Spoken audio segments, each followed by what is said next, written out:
우리에게 주시는 하나님의 말씀 이사야 45장 1절로 13절까지의 말씀입니다. 우리 제목 같이 함께 읽도록 하겠습니다. 제목입니다. 시작. 모든 일을 행하시는 하나님. 오늘 이 제목을 가지고 함께 말씀을 나누고자 합니다. 여러분, 우리가 삶을 살아가다 보면 이 땅에서 우리가 발 딛고 살아가는 우리 인생길은 사실 참 많은 일들이 우리 가운데 일어납니다. 내가 하고자 하는 일들, 또 내가 하고 싶은 일들, 뭐 그런 일들은 우리가 소망하고 또 우리가 하고자 하는 일들이니까 참 기쁘게 하겠지만 바라지 않는 일들도 참 많이 일어난다는 거죠. 좋은 일도 있다면 또 힘들고 어려운 일, 생각하기도 싫은 일들도 있을 수도 있다는 거죠. 여러분, 우리 인생이라는 것이 참 그런 것 같습니다. 저는 뭐 그렇게 아직까지 그렇게 더 많은 인생을 길을 살아보지 못했지만, 그러나 사실 우리 인생이라는 것이 너무 짧다라는 것을 저도 좀 느끼겠어요. 저도 좀 느끼면서 이렇게 살아가고 있는데, 그런 짧은 인생길 우리가 살아가면서 여러분 하고 싶은 것, 또 우리가 이루고 싶은 많은 것들이 있는데, 여러분 사실은 지금껏 살아오면서도 이루고 한 일들보다 사실 이루지 못하고 하지 못한 일들이 더 많다라는 것이죠. 여러분, 우리 인생뿐만이겠습니까? 여러분, 우리가 인간의 역사를 쭉 보면은 지금 엄청나게 과학도 발달하고 기술도 좋아졌고 좀 우리가 살기 편안한 시대를 우리가 살아가고 있지 않습니까? 인간들이 이루는 정말 크고 놀라운 그런 업적들이 참 많이 있는데, 그럼에도 불구하고 인간들이 이루어내지 못한 일들이 훨씬 더 많다는 겁니다. 많은 일들을 이뤄냈지만 더 많은 일들을 인간들이 이루어내지 못하고 있다는 거예요. 이런 상황을 보면서 잠언 1장 9절에 이런 말씀이 있습니다. 해 아래 새 것이 없다. 해 아래 새 것이 없다. 우리가 아무리 능력 있고 인간이 아무리 능력 있다 할지라도 여러분, 인간이요 만들어내는 것에 한계가 있다는 것을 우리는 깨닫게 됩니다. 우리가 할 수 있는 일이 한계가 있다는 거예요. 또 아무리 좋은 것이라 할지라도, 아무리 훌륭하고 뛰어난 것이라 할지라도 시간이 지나면 더 좋은 것이 나타나기 마련인 것이고, 또 시간이 지나면 내가 아무리 좋아했던 것이라 할지라도 실증나기 마련이라는 거죠. 인간 관계도 그렇지 않습니까? 아무리 정말로 이 남자 아니면 안 돼, 이 여자 아니면 안 돼라고 그렇게 사랑했던 연인들도 결혼하고 나면 변합니까? 안 변합니까? 예, 변합니다.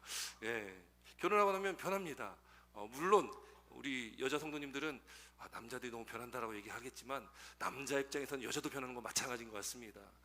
물론 우리 인간이 다 그렇게 변한다라는 거죠.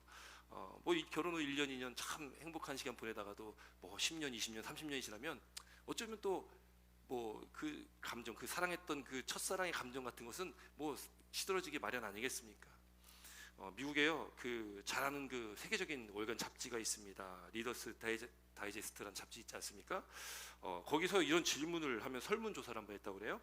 현대인들은 무엇을 기쁨으로 삼고 사는가? 현대인들이 무엇을 기쁨으로 삼고 사는가? 이 설문조사를 한 다음에, 그 설문조사를 다 한 다음에 이렇게 경고의 글을 이렇게 기록을 했습니다. 제가 한번 읽어드릴게요.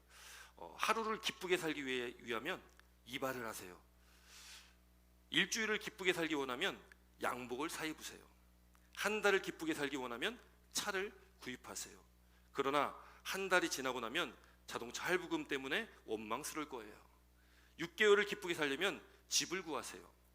1년을 기쁘게 살기 원한다면 새 배우자를 택하세요. 이렇게 이야기를 하는 거예요. 물론 우리 한국 사람의 정서에 조금 안 맞을 수도 있겠지만, 여러분, 이 글이 의미하는 게 뭐냐면 이 세상의 기쁨이라는 것이 영원한 것이 없다라는 겁니다. 이 세상의 것은 영원한 것이 없다. 해 아래 새 것이 없다라는 겁니다. 막상 이것만 있으면, 막상 저것만 있으면, 막상 이것만 할 수 있으면, 저것을 이룬다면 행복하고 기쁠 것 같지만 얼마 지나지 않아서 거기에 또 한계가 있다는 거예요. 실증이 난다라는 겁니다. 많은 것을 가졌지만 나보다 더 많이 가진 사람 보면 상대적인 빈곤을 또 느끼는 것이 바로 우리 인간이라는 것이죠. 여러분, 그렇기 때문에 우리가 이 세상을 살아가면서요, 무엇을 우리가 깨닫고 살아가야 되냐? 우리가 이 땅을 살아가면서 이 해 아래 새 것이 없는 이 땅을 발딛고 살아가는 우리는 우리 인생이 왜 이 땅에 태어나서 살아가야 되는지, 그 삶의 목적을 분명하게 우리는 깨달아야 된다는 거죠. 여러분, 우리가 살아가는 목적이 무엇입니까? 저와 여러분들이 살아가는 목적이 무엇이겠습니까? 그 목적을 찾자면 사실 여러 가지 목적을 사는 목적을 찾을 수 있겠지만, 예수 그리스도를 믿는 저와 여러분들, 하나님을 믿는 우리에게는 삶의 목적은 단 하나입니다. 그것이 뭘까요? 하나님의 영광을 살아가는 것이 바로 우리 삶의 목적이라는 것을 믿으시기를 주의 이름으로 축원드립니다. 여러분, 그래서요, 이 세상에는 그 어떤 것도 물질적인 것들은요, 이 물질 세계에서는요, 여러분, 모든 물질 세계에서 인간이 창조해냈다고 말하는 그 모든 것들이 있는 것 가지고 그것으로 만들어내는 것이지, 없는 것을 있는 것으로 만들지 못한다는 거예요. 무에서 유를 창조하지 못한다는 겁니다. 이 세상에 있는 그 어떤 것들로 인간이 만들어내는 것이지, 이 세상에 없는 것으로 새로운 것을 창조하지는 못한다. 그것이 인간의 한계다. 여러분, 그렇기 때문에 우리가 깨달아야 할 것은 무에서 유를 창조하시는 분은 오직 하나님 한 분이시다라는 것을 우리가 꼭 기억해야 되고 깨달아야 된다는 겁니다. 무에서 유를 창조하실 수 있는 분은 오직 하나님 한 분이시다. 그래서 이 창조란 단어도 사실 우리 인간이 쓰기는 참 좀 맞지 않는 것 같은 생각도 들게 됩니다. 오직 하나님만이 쓰실 수 있는 것이 바로 창조다. 여러분, 왜 이런 이야기를 하냐? 하나님은 전지전능하신 하나님이시고 모든 것을 하실 수 있는, 모든 일을 행하실 수 있는 분이 하나님이라는 것을 우리가 인정해야 된다라는 것을 말씀을 드립니다. 왜냐하면 그 믿음 가운데, 그 우리의 고백과 결단 가운데 살아가야지만이 내 삶의 주인이 누구냐, 내 삶의 주권자가 누구냐가 정확하게, 그것이 명확하게 우리 인생 길 가운데 그것이 정해진다라는 것이죠. 하나님의 뜻과 계획과 섭리를 믿고 살아가야만 된다라는 겁니다. 왜? 우리는 하나님께서 택하여 주신 하나님의 백성이요, 또 하나님의 자녀이기 때문에 그렇다는 거죠. 바라기는 사랑하는 성도 여러분, 이 세상을 살아가는 우리가 그 하나님의 주권과 섭리와 뜻을 깨닫고 그 가운데 하나님을 인정하고 나의 주인으로, 나의 주권자로 인정하시며 살아가신 저와 여러분 되시길 주의 이름으로 축원드립니다. 그래서 우리 인생의 모든 일을 주관하시는 분, 또 이 인간의 역사의 모든 것을 주관하시는 분은 오직 하나님 한 분이시다라는 것을 우리가 믿고 나아가야 된다는 것이죠. 오늘 본문 이사야 45장에 그런 말씀들을 하고 계신 겁니다. 우리에게 주신 말씀이 그런 말씀을 하고 있는 거예요. 이사야 45장의 이 말씀은 예언의 말씀입니다. 앞으로 100년, 200년 후에 있을 일들에 대한 예언을 기록하고 있는 것이 오늘 본문 이사야 45장의 말씀이에요. 여기 보면은요, 앞으로 있을 일인데 그 있을 일이 어떤 일이 있을 거냐, 우리가 매주 제가 자꾸 반복하면서 말씀드리는 게 있습니다. 그 이스라엘 역사에 대해서 자꾸 말씀드리는데, 자주 반복하면서 말씀드리는 것은 외우면 참 좋습니다 라는 것으로 자꾸 반복하는 거예요. 여러분, 북이스라엘과 남유다가 있습니다. 기억나시죠? 북이스라엘은 누구에게 멸망당했습니까? 북이스라엘은 아수르에 의해서 멸망당했습니다. 아실이라는 아수르에서 멸망당했습니다. 이거 제가 제 기억으로는 한 3주를 연속으로 이걸 계속 말씀드리고 있는데, 감사하기도 합니다. 기억을 잘 못해 주시면 제가 너무 감사해요. 사실은 뭐 이렇게 말할 수 있는 내용들이 더 많아지거든요. 북이스라엘은 아수르에서 멸망당했어요. 남유다는 바벨론에 의해서 멸망당합니다. 바벨론이라는 엄청난 강력한 나라에 의해서 멸망당하게 됩니다. 근데 오늘 본문이 나오는 이 배경에 대한 말씀은 바벨론, 그 엄청나게 강력했던 그 바벨로니안 제국도 역사 속에 85년밖에 가지 못했습니다. 몇백 년 갈 것 같잖아요. 근데 85년밖에 가지 못했어요. 바벨론 다음에, 바벨론이 그 당시 가장 강력했을 때에 어떤 나라들이 있었냐면, 아주 힘없는 좀 자그마한 나라가 있는데, 어떤 나라가 있었냐면 메데라는 나라가 있었고요, 바사라는 나라가 있었습니다. 제가 매주 얘기하는 아수르, 바벨론도 기억 못 하시는데 메데바사까지는 기억 안 나실 수도 있지만, 그래도 또 제가 언젠간 또 말씀드리겠습니다. 그때는 꼭 한 분이라도 꼭 말씀을 좀 답해 주시면 감사하겠습니다. 메데와 바사라는 자그마한 나라가 어떤 그런 공동체가 일어나기 시작하는 거예요. 이 메데라는 나라가요, 가만히 보니까 이 바벨론 이거 지금 아직 강한 나라긴 한데, 내가 메데 왕이 바사 왕하고 함께 손을 잡고서 바벨론을 한번 공격해 볼 만하겠다는 생각을 갖는 거예요. 그 메데 왕이 바사 왕에게 함께 가서 좀 이 바벨론을 좀 공격하자, 무너뜨리자라고 얘기합니다. 그때 바사의 왕이 누구냐면 고레스예요. 오늘 1절에 나오는 그 고레스란 이름이 나오잖아요. 그 왕 이름이 바로 이 고레스입니다. 메데 왕이 고레스에게, 바사 왕에게 함께 가서 좀 이렇게 바벨론을 치자고 얘기하니까요, 고레스가 전쟁하는 걸 싫어요. 전쟁하고자 하지 않습니다. 그러니까 이 메데 왕이요, 고레스가 거절하니까 열받은 거예요. 열받으니까 자기의 군대를 이끌고 가가지고 군대 그 장군 한 명을 통해서 이 바사 제국을 무너뜨리게, 싸워라, 가서 좀 무너뜨리고 혼쭐을 좀 내주고 와라라고 장군을 보내는 거예요, 군사들과 함께. 근데 어떤 일이 있었냐면 그 메대의 장군이 군사를 이끌고 바사 고레스를 치러 이렇게 가다가 전쟁을 치는 게 아니라 바사한 고레스에 가가지고요 그냥 투항해 버리는 겁니다. 이렇게 백기 들고서 우리 항복입니다 이렇게 하는 거예요. 이건 메대 왕의 입장에서는 얼마나 열받겠습니까? 내가 지금 바사 가서 저 나라를 좀 혼쭐 내고 오라고 시켰더니 갔더니 가서 항복하고 투항해 버린 거예요. 메대 왕이 열받아가지고 이제는 안 되겠다, 내가 직접 가야 되겠다 하고 전 군을 이끌고서 바사를 갑니다. 근데 그때 또 무슨 일이 있었냐면 그 메대라는 나라 내부 안에서 반란이 일어나가지고요 그 메대 왕을 또 죽여버리는 거예요. 그리고 메대가 어떻게 하냐면 메대라는 나라가 그냥 바사의 고레스에 그냥 흡수돼 버립니다. 이 바사왕 고레스는요 뭐 전쟁도 제대로 치르지 않고 메대라는 나라를 흡수해 버려서 나라가 커지는 겁니다. 그게 고레스 왕이에요. 그리고 이후에 이제 이 메대와 바사 이 나라가요 그가 큰 나라가 되니까 나중에 어떻게 됩니까? 바벨론을 쳐들어가서 바벨론을 멸망시키게 되는 겁니다. 그게 페르시아거든요. 바벨론을 멸망시킬 때도요 이 고레스 왕이 뭐 특별하게 이렇게 한 일이 없습니다. 전쟁을 통해서 바벨론을 멸망시킨 게 아니에요. 바벨론이 전쟁 때문에 망한 것이 아닙니다. 역사 속에는 바벨론 안에 또 뭐 내부적인 문제도 있고 여러 가지 문제가 많이 있었습니다. 그런 문제 속에 이 메대 바사의 고레스가 가만히 바벨론을 보니까 그 수도인 도시가 그 유브라데스 강이 이렇게 흐르는데 강줄기가 여러 개 있지 않습니까? 근데 그 강줄기 중에 하나를 딱 막으면 그 당시 바벨론 성이 엄청나게 큰 요새였고 엄청나게 어마어마했던 그런 난공 불락의 요새였는데 그 강물 하나만, 강줄기만 하나만 딱 막으면 그 길로 그냥 들어갈 수가 있겠는 거예요. 그래가지고요 메대 바사의 이 고레스가 그냥 군사를 이끌고요 쉽게 쳐들어가가지고 그냥 이 바벨론을 멸망시키는 거예요. 85년 동안 어마어마했던 나라고요 남유다를 멸망시킨 나라입니다. 근데 그 나라를 손쉽게 또 차지했던 왕이 메대 바사의 고레스. 결국 그 나라가 결국 페르시아가 된다. 페르시아의 첫 번째 왕이 고레스입니다. 여러분 역사가 이렇게 흘러간다는 거예요. 이게 이제 세상의 역사 속에서 이야기하는 건데 오늘 본문으로 돌아와서 이사야 45장의 말씀은 그럼 그 일을 누가 주관한 거냐? 누가 그 역사를 이루어간 거냐? 그건 하나님이시다라고 말씀하고 있는 겁니다. 우리가 학교 다닐 때는 저도 학교 다닐 때 뭐 역사 시간이 있지만 이런 얘기 하나도 안 해주잖아요. 학교에서는. 왜요? 이거는 성경에 나온 얘기이기 때문에 세상에서는 얘기하지 않습니다. 그런데 이 일이 있기 100년, 200년 전에 이미 하나님께서는 이런 일이 있을 거라고 지금 예언하고 있는 말씀이 오늘 본문의 말씀이에요. 그러니 하나님께서 이 인간은 모든 역사를 주관하고 계시는구나를 우리가 깨닫게 되어지는 거죠. 여러분 오늘 이 말씀을 통해서 이 엄청난 제국 바벨론도 그렇게 페르시아에서 멸망당한다. 여러분 우리가 세상의 역사를 볼 때에 여러분 우리는 하나님 믿는 저와 여러분들은 세상의 역사를 어떻게 바라봐야 되냐? 여러분 우리가 이 세상을 바라볼 때 또 성경에도 기록하고 있기 때문에 우리는 그 말씀을 통해서 세상을 바라봐야 된다는 거예요. 학교에서는 이렇게 가르치는데 왜 다르게 가르칩니까? 아니 우리는 성경을 믿기 때문에 하나님을 믿기 때문에 하나님께서 우리에게 주신 이 말씀 이 신앙적인 관점에서 우리는 세상의 역사를 바라봐야 됨을 믿으시기 바랍니다.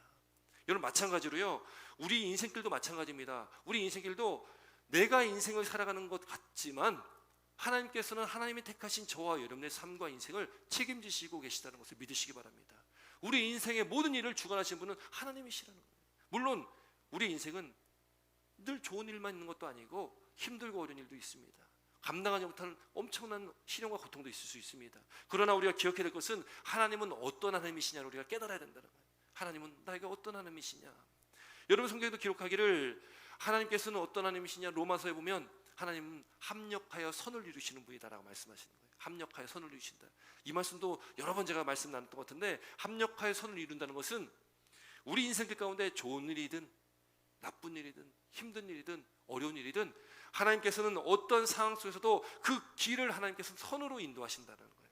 지금 당장은 우리가 힘들고 어렵고 뭔가 하나님께서 내 삶에 개입하시지 않는 것 같고 더딘 것 같고 끊임없이 어렵고 힘든 상황이 자꾸 연속되는 것 같아 보일지라도 하나님은 여전히 저와 여러분들의 인생길 가운데 하나님은 가장 좋은 길로 지금도 역사하고 인도하시고 이끄시고 계시다는 것을 믿으시길 주의 이름으로 축원드립니다. 여러분 이 믿음이 반드시 필요하다는 겁니다. 그럴 때에 우리 인생에 다가오는 여러 가지 수많은 일들을 우리가 그 일들 가운데 그동안 우리가 두려움 가운데 절망하고 실패하고 낙심하고 낙담했다면 이제는 우리가 하나님의 주권과 섭리를 인정할 때에, 지금도 일하시는 하나님을 믿고 나아갈 때에 여러분 우리의 두려움이 사라집니다. 우리의 근심과 걱정이 사라지게 된다는 것을 믿으시기 바랍니다. 왜 우리가 늘 근심하며 걱정하며 살아갑니까? 왜 두려움 가운데 살아갑니까? 하나님의 주권을 인정하지 않아서 그래요. 그냥 내가 내 삶의 주인이니까, 내가 내 삶의 주권자니까 내가 하면 된다는 어떤 생각 가지고 뭔가를 하려고 하다 보니까 이거 안 되지 않습니까? 우리가 지나온 삶을 살아가면서 숱하게 겪어온 것 아니겠습니까? 그러나 우리가 하나님의 주권을 인정하면, 하나님께서 이 모든 일을 행하시는 분이구나를 인정하면 여러분 그 두려움에서 해방됩니다. 여러분 우리의 근심과 걱정에서, 염려에서 해방된다는 것을 믿으시길 주님으로 축원드립니다. 대답이 별로 크지 않은데요. 믿으시길 축원드립니다. 한번 결단해 보시기 바랍니다. 내 생각을 바꿔보시기 바랍니다. 주권자가 누구신지를 분명하게 바꿔보시기 바랍니다. 하나님이 내 인생의 주인이시다, 주권자이시다라는 것을 고백하며 살아가는 인생은, 제가 말씀드린 이 말씀이 제가 그냥 말하는 것이 아니라 성경에 기록되어 있는 겁니다. 하나님께서 우리에게 말씀하신 것들입니다. 믿으시고 결단하셔서 그런 은혜를 겪는 저와 여러분 되시길 주님으로 축원드립니다. 우리 1절 말씀 함께했습니다. 1절입니다. 시작.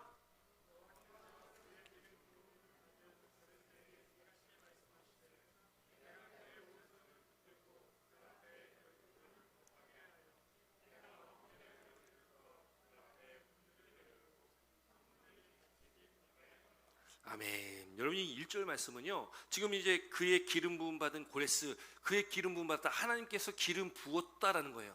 누구에게요? 고레스 왕, 고레스에게. 이건 앞서 말씀드렸듯이 예언입니다. 앞으로 100년, 200년 후에 있을 일이에요. 하나님께서 미리 이사야 선지자를 통해서 하나님께서 이 말씀을 지금 하고 계신 겁니다. 그러면서 말씀하신 것이 무엇입니까? 내가, 하나님이 그의 오른손을 붙들고 고레스를 붙잡아 주신다는 거예요. 그 앞에 열국을 항복하게 할 것이며, 이게 앞으로 있을 일에 대한 예언입니다. 내가, 하나님께서 왕들의 허리를 풀어, 주변에 있는 왕들의 허리를 푼다는 거예요. 그게 무엇입니까? 주변에 있는 나라들을 이기게 하신다는 거예요. 이 왕들의 허리를 푼다라는 의미가 뭘까요? 이 군대 다녀오신 분도 알겠지만 허리에 뭐가 있습니까? 허리에 뭐가 있어요? 벨트. 예, 벨트 있죠. 벨트 군대 가지 않아도 벨트는 다 차고 다니잖아요. 군인은 벨트에 뭐가 있냐면 탄창을 넣을 수 있는 그런, 그 뭐라고 하는지 갑자기 기억이 안 나는데, 이 띠를 띠고 다닙니다. 탄창을 여기다 보관을 하거든요. 뭐 수류탄도 여기다 걸고 다니고요. 전쟁 나면 그게 반드시 있어야 됩니다. 왜 총에 총알이 있지만 모질라잖아요. 그럼 탄창이, 예비 탄창이 있어야 되고 수류탄도 가지고 있어야 되잖아요. 근데 그 허리띠를 띈다는 것은 뭐예요? 포로로 잡히면은 모든 것이 다 무장 해제가 되지 않습니까? 총도 뺏기고 모든 몸에 있는 어떤 무기가 될 만한 것들은 다 뺏깁니다. 어쩌면 다 벌거벗기 당하기도 하잖아요. 왕들의 허리를 푼다는 것은 무장 해제를 시킨다는 거예요. 누가요? 하나님께서 무장 해제를 시킨다는 거예요. 그 앞에 문을 열고 성문들이 닫히지 못하게 하리라. 제가 앞서 역사적인 어떤 그 배경을 말씀드렸는데, 바사왕 고레스가 메대를 침략하지 않고, 전쟁하지 않고 메대와 통합이 됐고, 바벨론을 전쟁에서 싸워서 이긴 게 아니라 바벨론이 문이 그냥 열려가지고 들어가가지고 그 바벨론을 함락시켰다라는 것, 말씀, 제가 역사적인 어떤 배경을 말씀드린 것처럼 지금 1절에 기록된 게 뭐냐면, 내가 고레스 왕 앞에서 그 문을 열 것이다라는 거예요. 성문들이 닫히지 못하게 할 것이다. 그 말씀들이 기록되어 있다라는 거예요. 여러분 놀랍지 않습니까? 100년 전에 이 말씀이 기록되어 있는 겁니다. 전혀 표정은 놀랍지 않아 보이는데, 어쨌든 하나님의 말씀은요, 놀라운 말씀들입니다. 하나님의 말씀은 반드시 성취된다는 것을 믿으시기 바랍니다. 말씀을 믿으면, 믿는 자는 그 성취를 깨달을 수가 있습니다. 믿지 않으면 100번 들어도 믿지 못합니다. 성취를 경험할 수 없습니다. 그러나 믿음으로 나아가면 반드시 하나님의 말씀은 성취되는 말씀이다라는 것을 분명히 우리 기억해야 된다는 거죠. 근데 중요한 건 여기가 뭐냐면, 그의 기름 부음 받았다는, 기름 부음 받는 자는요, 구약에 세 종류의 사람이 있습니다. 왕, 제사장, 또 한 명 선지자. 3명입니다.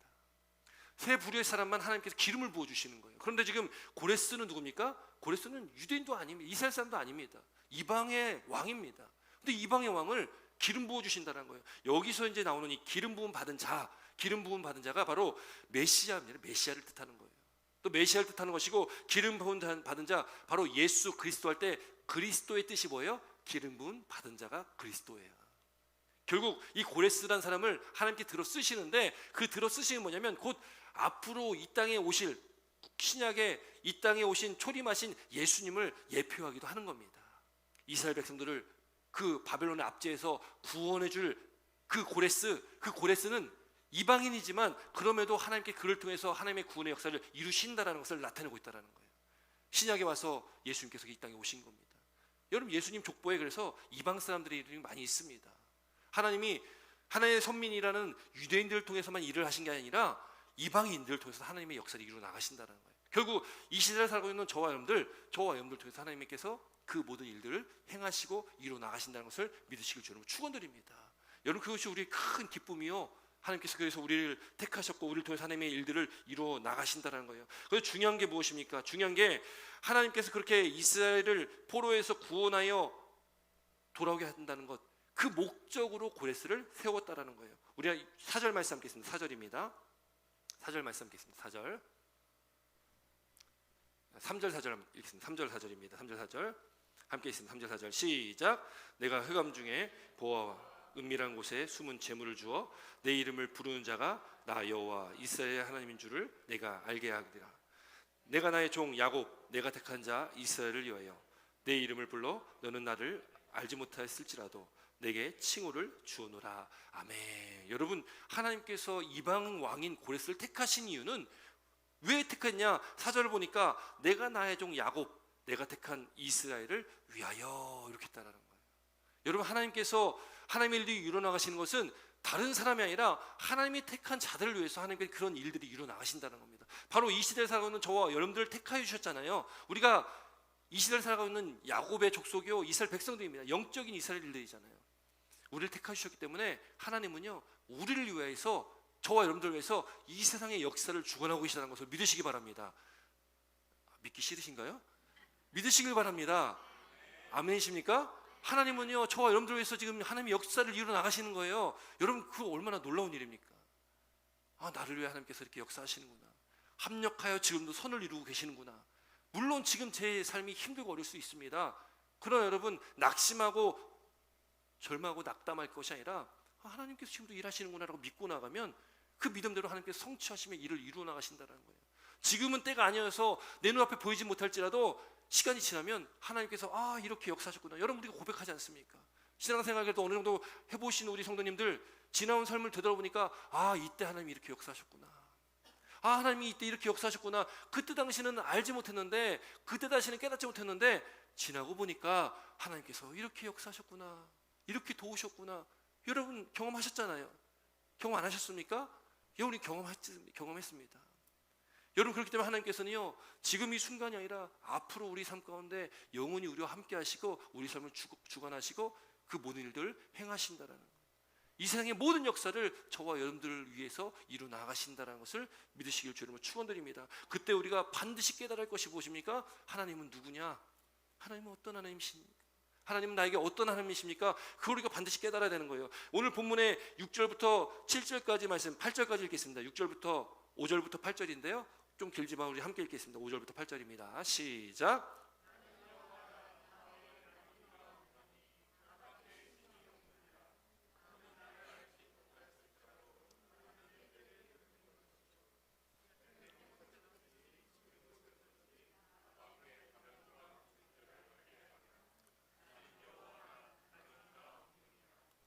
나는 빛도 짓고 어둠도 창조하며 나는 평안도 짓고 환난도 창조하나니 나는 여호와라. 이 모든 일들을 행하는 자니라 하여노라. 하늘이여 위로부터 공의를 뿌리며 구름이여 의를 부을지어다.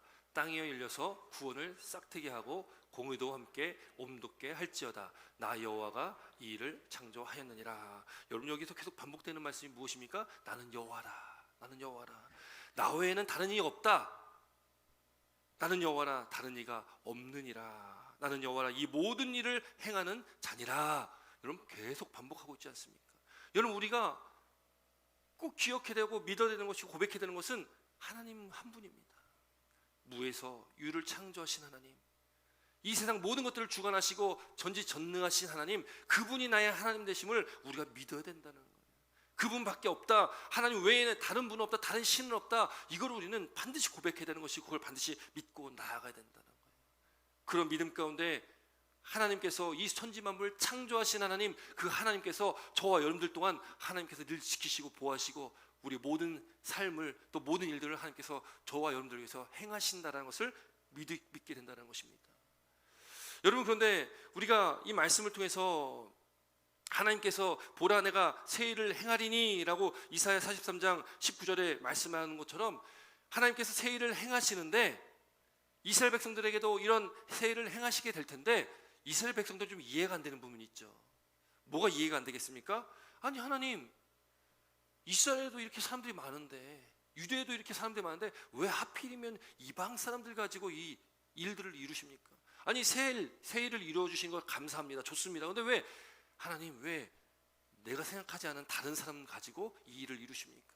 내가 생각하지 않는 다른 민족을 가지고 이 일을 이루십니까? 아니, 우리가 선민인데, 내가 하나님 백성인데 우리를 통해서 일을 이루셔야 되지, 우리에게 좀 힘을 주셔가지고 이스라엘이 좀 강력한 나라가 돼가지고 이 전 주변에 있는 나라를 좀 다 좀 이길 수 있는 그런 힘을 주셔서 우리를 통해서 좀 정복할 수 있도록 힘 주시지, 왜 우리는 이렇게 힘이 여전히 없고 이방 나라를 통해서, 이방 왕을 통해서 이 일을 행하십니까? 여러분, 유대인이라고 생각한다면 그런 질문을 하지 않겠습니까? 그런 좀 의구심을 갖지 않겠습니까? 왜 하나님께서 이렇게 하십니까? 오늘 9절부터 11절까지 말씀은 하나님이 그 답을 주시는 거예요. 우리 9절부터 11절까지도 함께 있습니다. 9절부터 11절입니다. 함께 있습니다. 시작.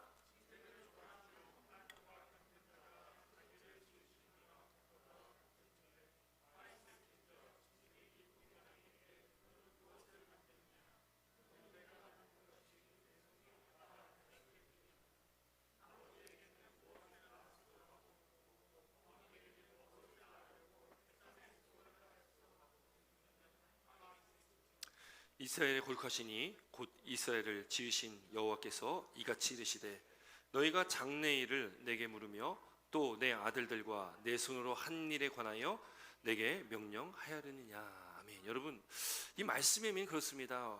이 9절의 말씀 보면 여기 토기장이 진흙을 이렇게 만드는 토기장이잖아요. 토기장이와 또 그 질그릇 조각 중 한 조각, 여러분 이게 누구를 말할까요? 토기장에는요 하나님을 말하는 거고요.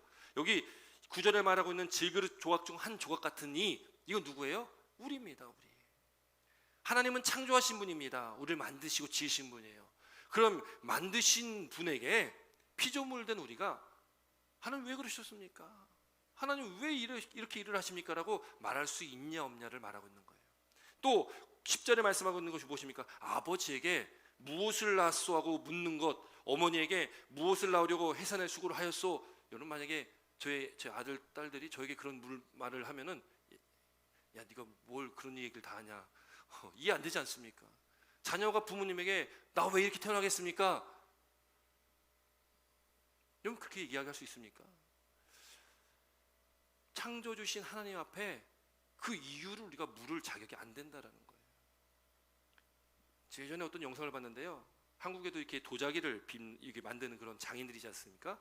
도자기를 이렇게 막 만들면 초벌과 재벌을 통해서 흙으로 이렇게 만든 다음에 그거를 이렇게 그 가마에 넣어가지고 굽잖아요. 구우면 나중에 도자기가 아주 예쁜 도자기가 막 만들어져서 나옵니다. 그런데 우리가 봤을 때는 멋지게 만들어진 도자기 같은데 이 장인의 눈에는 뭐가 마음에 안 드니까 다 깨트려 버리는 거예요. 나오는 족속 깨트려 버립니다. 그리고 봐가지고 마음에 드는 거 한 개 남겨놓고 한 또 몇 개 깨트리고 또 하나 남겨놓고, 장인의 눈에는 뭐 이게 마음에 안 드는 구석이 있나 봅니다. 우리가 봤을 때는 아무렇지도 않은데, 여러분, 장인이, 이 토기장이가 그 도자기를 깨트리는 거는 자기 마음이 아니겠습니까? 자기 마음이죠. 도자기가 거기에 대고서 나 왜 깨트리냐고 얘기할 수 있겠습니까? 우리 그런 존재가 아닌 거예요. 하나님의 주권 또 공의의 하나님이시기 때문에 하나님의 뜻과 섭리 가운데 행하신 일들을 우리가 뭐라고 할 수 있는, 우리는 그런 존재가 아니다라는 겁니다. 우리는 어떤 존재입니까? 우리는 그저 하나님 말씀에 순종해야 되는 존재, 그저 우리는 하나님의 뜻에 그냥 반응하는 존재입니다.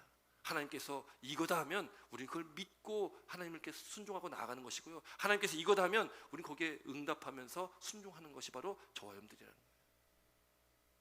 그것을 지금 말하고 있는 겁니다. 하나님은 그런 분이시다. 로마서 9장 19절 21절 말씀 보니까 20절 21절 말씀 보니까 이 사람아 내가 누구에게 감히 하나님께 반문하느냐, 사도 바울이 이렇게 얘기하는 거예요. 감히 하나님께 반문하느냐. 지음을 받은 물건이 지은 자에게 어찌 나를 이같이 만들었느냐 말하겠냐는 거죠. 토기장이가 진흙 한 덩이로 하나는 귀 쓸 그릇을, 하나는 천이 쓸 그릇을 만들 권한이 없지 않냐, 있지 않냐, 이렇게 말하는 겁니다. 그게 누구예요? 하나님 뜻이 있다는 거죠. 토기장의 손에 달려있다는 겁니다. 토기장이 마음에 달려있다는 거예요. 그것을 우리가 반문할 필요가 없습니다. 우리는 그저 하나님의 말씀에 순종하시고 그저 하나님의 말씀에 따라 그 믿음으로 나아가면 하나님께서는 하나님께 원하신 그 일들이 이루어 나가신다. 우리 인생의 모든 일을 행하시는 분은 오직 하나님 한 분이심을 믿는 저와 여러분 되시길 주의 이름으로 축원드립니다. 여러분, 그 하나님께서 공의로 저와 여러분들을 책임져 주시고 우리 삶을 이끌어 가십니다. 여러분, 그것을 믿고 나아가는 저와 여러분들의 인생길 가운데 하나님의 말씀의 성취가 200년 전에 이 약속의 말씀이 역사 속에 성취되는 것처럼 우리에게 말씀하시는 이 하나님의 말씀이 성취됨을 믿고 우리의 그 말씀 가운데 믿음으로 우리가 주 앞에 나아가셔서 오늘 하루도 또 새로 시작된 이 한 주의 삶도 승리하시는 주님의 말씀 가운데, 그 은혜 가운데 주님과 함께 동행하시는 믿음의 발걸음 되시기를 주의 이름으로 축원드립니다. 기도드리겠습니다.